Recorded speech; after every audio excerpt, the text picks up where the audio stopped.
রাজধানী ঢাকাকে কেন্দ্র করে বিএনপির একটা বিরাট পরিকল্পনা কার্যত ফাঁস হয়ে গিয়েছে।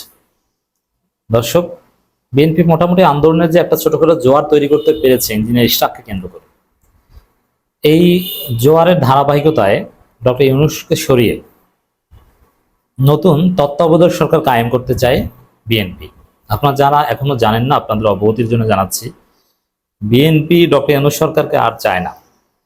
বিএনপি মনে প্রাণে বিশ্বাস করে এই সরকার তাদের পছন্দ মতো সময় নির্বাচন দিবে না, অতএব এই সরকার নির্বাচন দিতে ব্যর্থ হবে, মানে বিএনপির ভাষায়, কারণ সংস্কার করবে।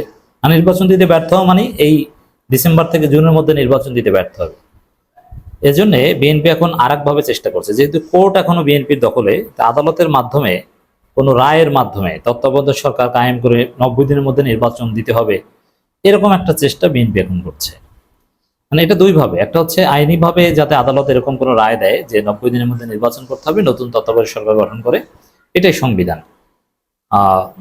এই একটা চেষ্টা করছে বিএনপি। আর একটা চেষ্টা হচ্ছে যে বিএনপি তো আন্দোলন এমনিতেই করতে পারে না, কিন্তু ইশরাককে কেন্দ্র করে যে মোটামুটি আন্দোলন জমিয়েছে, আর সাম্য হত্যাকে কেন্দ্র করে এদিকে ছাত্রদলের ছেলেরা যতটুকু জমিয়েছে, অন দি আদার হ্যান্ড গণ অধিকার পরিষদকেও বিএনপি মাঠে নামিয়ে দিয়েছে। এই জায়গাগুলোতে এই যে জোয়ার, মোটামুটি এটার ধারাবাহিকতায় যেন তত্ত্বাবধায়ক সরকার কায়েম করে ডক্টর ইউনূসকে সরিয়ে দেওয়া যায়, বিএনপি সেদিকে। এজন্য ঢাকা অচল করে দেওয়ার পরিকল্পনা বিএনপির আছে, এবং এটার একটা জোয়ার লাগে, এই জোয়ারেই তারা সেটা করতে চায়। দেখেন খবর, এবার ঢাকা অচলের হুঁশিয়ারি ইশরাকের সমর্থকদের। এর মানে এই আন্দোলনটা আর ইশরাকের সমর্থক বা এই মেয়র ইস্যুতে সীমাবদ্ধ থাকবে না, সামনে একটার সাথে একটা জুড়ে দিবে। যেমন সাপোজ 2-3 দিন পর যদি দেখেন যে ইশরাককে মেয়র পদে শপথ দিয়ে দিয়েছে, মানে সরকার যদি পিছু হটে ইশরাকের কাছে, তারপরে দেখবেন যে এই আন্দোলনের ধারাবাহিকতা তারা ধরে রাখার চেষ্টা করবে, অন্য ইস্যু এখানে ইনকর্পোরেট করে। এরপরে দেখবেন এই লোকগুলোই ওই সাম্য হত্যায় ঢাবি ভিসির পদত্যাগের দাবিতে অবস্থান শুরু করবে। এরপরে তারা ধীরে ধীরে যমুনার দিকে যাবে। ছাত্রদল এই পরিকল্পনা নিয়েছে যে তারা যমুনার সামনে অবস্থান নেবে অতি শীঘ্রই। তাহলে দর্শক, ঢাকাকে অচল করার বহুমুখী পরিকল্পনা বিএনপি হাতে নিয়েছে, এবং এর উদ্দেশ্য হচ্ছে ডক্টর ইউনূস সরকারকে সরিয়ে নতুন তত্ত্বাবধায়ক সরকার কায়েম করা। যদিও বিএনপির এই চিন্তা কিছুতেই সফল হবে না। কেন সফল হবে না? দেখেন, জামাত, ছাত্র জনতা বা এদের মধ্যে দূরত্ব আছে, কিন্তু যদি প্রয়োজন হয় আবার তারা ঐক্যবদ্ধ হয়ে যদি রাজপথে দাঁড়ায়, তাহলে বিএনপি নাই হয়ে যাবে। জনতার সামনে এই ইশরাকদের লোকরা আর বেশিক্ষণ দাঁড়াতে পারবে না।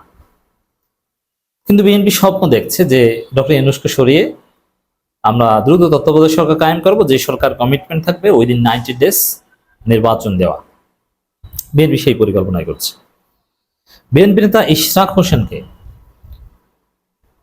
ঢাকা দক্ষিণ সিটি কর্পোরেশন মেয়রের দায়িত্ব বুঝিয়ে দেওয়ার ঘোষণা না এলে, মানে এই বুধবারের মধ্যে ঘোষণা যদি না আসে, তারা ঢাকা অঞ্চলের ঘোষণা দিয়েছে তার সমর্থকরা।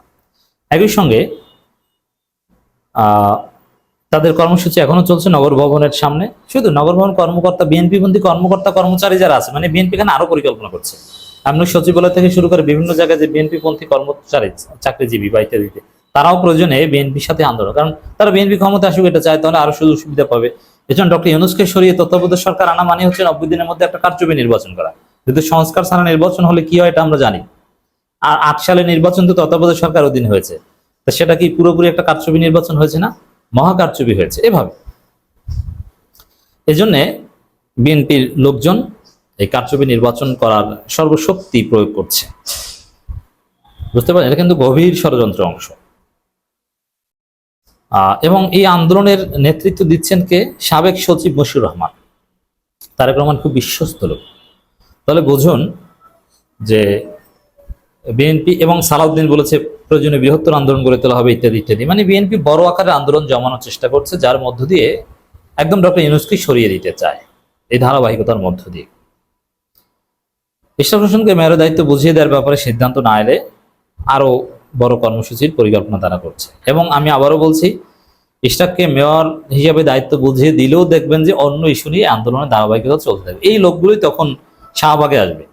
ছাত্র দলের প্রোগ্রামে সাম্য হত্যার বিচারের দাবিতে ঢাবি ভিসি প্রক্টরের পদত্যাগের দাবিতে আন্দোলন করবে। এই সময় সিটি কর্পোরেশনের প্রত্যেক কর্মচারী, ইউনিয়ন সভাপতি ও সাধারণ সম্পাদক উপস্থিত হয়ে ঢাকাবাসী এই আন্দোলনের সঙ্গে একাত্মতা প্রকাশ করেন। তারা ঘোষণা করেন বুধবার সকাল 10টার মধ্যে দাবি মানা না হলে এরপর থেকে পরিচ্ছন্নতা সেবা, ময়লা পরিবহন সেবা এবং বিদ্যুৎ সেবা সহ সব ধরনের নাগরিক সেবা বন্ধ করে দেওয়া হবে। চিন্তা করছেন কত বড় আন্দোলন! একবারে বিদ্যুৎ বন্ধ করে দেওয়া সহ, মানে বিএনপির লোকজন যেখানে আছে চাকরি করে, কর্মকর্তা কর্মচারী, যেহেতু সাবেক সচিব এটা সমন্বয় করছেন, এর মানে কি এখানে সচিবালয় থেকে শুরু করে বিভিন্ন জায়গার লোকের ইন্ধন আছে। অতএব এই সাবেক সচিবের নেতৃত্বে সরকারি কর্মকর্তা কর্মচারীদের সাথে নিয়ে একেবারে মৌলিক সেবা বন্ধ করে দেওয়ার মতো থ্রেট দিয়ে যে আন্দোলন, এটা শুধু ইশরাককে মেয়র পদে শপথ গ্রহণের মধ্যে সীমাবদ্ধ থাকবে না, একদম ডক্টর ইউনূসের পতনে গিয়ে তারা ঠেকাতে চাইবে। কিন্তু একটা বিষয় আমরা বলি, এনসিপি সরকারি দল, এদের প্রতি আমরা বিরক্ত, কিন্তু ডক্টর ইউনূসকে হটাতে চাইলে তখন কিন্তু আমরা ডক্টর ইউনূসের পাশে থাকবো, জনগণ ইউনূসের পাশে থাকবে। এখন বিএনপিকে এই বাড়ার সুযোগ দেওয়া হচ্ছে যে একটা মার খাওয়ানোর জন্য কিনা, যে বিএনপি এই উসিলায় একটা মার খেয়ে বিএনপি আর একটু ভালোভাবে ঠান্ডা হয়ে যাক। যেমন এই ইস্যুকে কেন্দ্র করে যদি আসলেই ডক্টর ইউনূসের পতনের চেষ্টা করে, যেটা করছে, এভাবে মৌলিক সেবা বন্ধ করে দিয়ে যেভাবে মানবাধিকার লঙ্ঘন করছে বিএনপির এই কর্মকর্তা কর্মচারীরা, তাতে সামনে যে জনগণ বিএনপিকে পেটাবে এই পরিস্থিতি তৈরি হতে পারে। সরকার হয়তো বিএনপিকে এরকম একটা মার খাওয়ার জন্য সুযোগ দিচ্ছে, এই কারণে বিষয়টা সমাধান করছে না, বলা যায় না, হতে পারে পরিস্থিতি সেরকম ঘটতে পারে। অবিভক্ত ঢাকা সিটি কর্পোরেশনের প্রয়াত মেয়র সাদেক হোসেন খোকার সাথে ইশরাকের শপথ করানোর দাবিতে টানা আন্দোলন চলছে এবং আইনি লড়াই এগুলোও চলছে। মানে বিএনপি সব উইং থেকে চেষ্টা করছে। নগর ভবনকে ঘিরে চলমান আন্দোলন ও স্থানীয় সরকার মন্ত্রণালয়ের অবস্থান নিয়ে আসিফ মাহমুদ যে বক্তব্য দিয়েছেন তারও পাল্টা জবাব আবার এসেছে। সর্বশক্তি দিয়ে এরা ঢাকায় বিএনপির মেয়র আটকানোর চেষ্টার মধ্য দিয়ে আগামী জাতীয় নির্বাচনে কি ভূমিকা পালন করবেন তা ক্লিন কাট বুঝিয়ে দিল। দেখেন, এখানে ইশরাককে একটা বিতর্কিত নির্বাচনের মেয়র হিসেবে দায়িত্ব নেওয়ার মধ্য দিয়ে বিএনপি ঠেকানোর কিছু নেই, এর রাজনীতির কিছু। যেমন ডাক্তার শাহাদাত মেয়র হিসেবে দায়িত্ব পালন করছেন চট্টগ্রামে, তাতে কি বিএনপির কোনো ক্ষতি হয়েছে, না সরকারি দলের বড় কোনো লাভ হয়েছে? এটা কিছু না।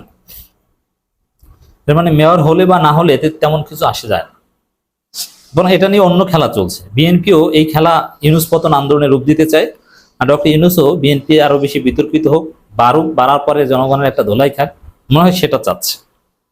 অতএব ঢাকা শহরকে কেন্দ্র করে বিএনপির বড় পরিকল্পনা আছে। আমরা দেখতে পাচ্ছি ছাত্র দল শাহবাগ অবরোধ করে ঘোষণা দিয়েছে প্রয়োজনে তারা যমুনার অভিমুখে যাত্রা করবে। এর মানে ঢাকায় তারা বড় নাশকতা তৈরি করতে পারে।